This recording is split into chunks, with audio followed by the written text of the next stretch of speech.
ಏನು ನೋಡು ವಾಸನೆ ಇದೆಯದು ತಿಮ್ಮಕ್ಕ ರಸ ತಿಂತೀಯಾ?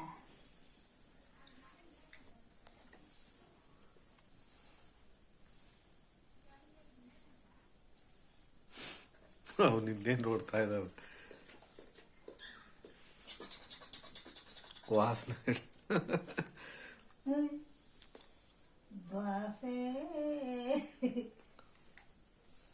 ಅಮ್ಮನ ಮೂಸ್ ನೋಡೋದು.